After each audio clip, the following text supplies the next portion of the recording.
स्वागत है spirit nest में, जहां हम आत्मा की खोज और आध्यात्मिक विकास की यात्रा पर निकलते हैं।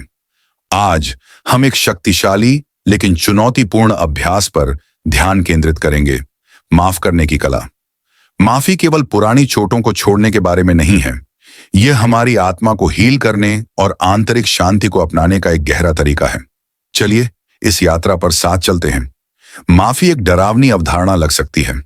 हम अक्सर द्वेष और नाराजगी को पकड़े रहते हैं, सोचते हैं कि इससे हम अपनी रक्षा कर रहे हैं या न्याय प्राप्त कर रहे हैं, लेकिन वास्तव में यह हमारे अपने दिल को ही प्रभावित करता है। दूसरों को और खुद को माफ करना कठिन हो सकता है, लेकिन यह आध्यात्मिक और भावनात्मक हीलिंग के लिए एक महत्वपूर्ण कदम है। आइए समझते हैं कि माफी इतनी महत्वपूर्ण क्यों है और हम इसे कैसे अभ्यास में ला सकते हैं।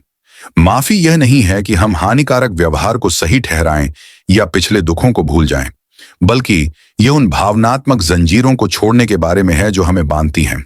जब हम माफ करते हैं तो हम दूसरों को सिर्फ उपहार नहीं दे रहे हैं, हम खुद को आगे बढ़ने की स्वतंत्रता भी दे रहे हैं।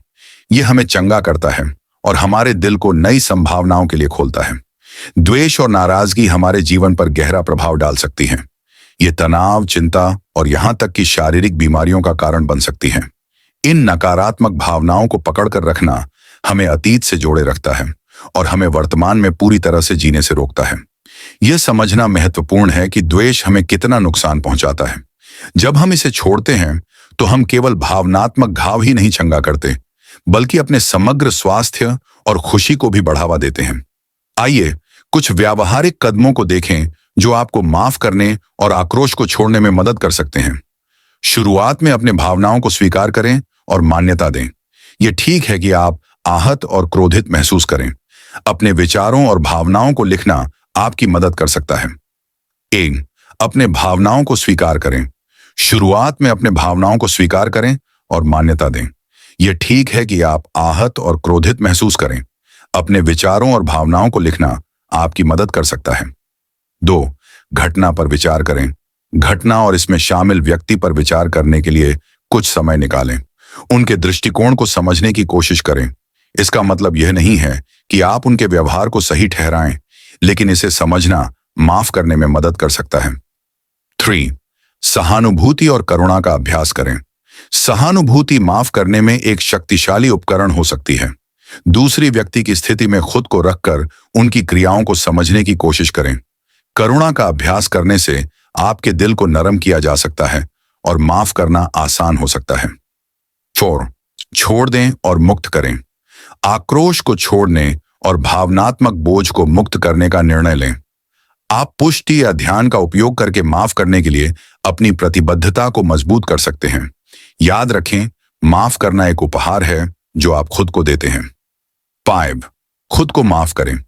अक्सर हम अपने सबसे कठोर आलोचक होते हैं। अपने किसी भी गलती या कमी को माफ करें। आत्म माफी ठीक होने और आगे बढ़ने का एक महत्वपूर्ण हिस्सा है। माफ करने के कई लाभ होते हैं। यह भावनात्मक भलाई, रिश्तों में सुधार और आंतरिक शांति की भावना को बढ़ावा दे सकता है। माफ करके हम खुद को उपचार और विकास के लिए खोलते हैं। हम अपने दिल को हल्का करते हैं और एक नई स्वतंत्रता की भावना का स्वागत करते हैं। जैसा कि प्रसिद्ध लेखक लुइस बी स्मीड्स ने कहा, माफ करना एक कैदी को स्वतंत्र करने की तरह है और यह पता चलता है कि कैदी आप ही थे। ये शब्द हमें माफ करने की परिवर्तनकारी शक्ति की याद दिलाते हैं। माफ करना एक यात्रा है और इसमें समय लगता है। जब आप इस कला का अभ्यास करते हैं तो अपने आप और दूसरों के प्रति धैर्य रखें। माफ करने की दिशा में उठाया गया हर कदम उपचार और स्वतंत्रता की दिशा में एक कदम है। हमारे साथ इस माफ करने की यात्रा में शामिल होने के लिए धन्यवाद। हमें उम्मीद है कि इस वीडियो ने आपको मूल्यवान अंतर्दृष्टि और व्यावहारिक कदम प्रदान किए हैं। यदि आपको यह वीडियो उपयोगी लगा तो कृपया लाइक करें, सब्सक्राइब करें और इसे उन लोगों के साथ शेयर करें जो इससे लाभान्वित हो सकते हैं।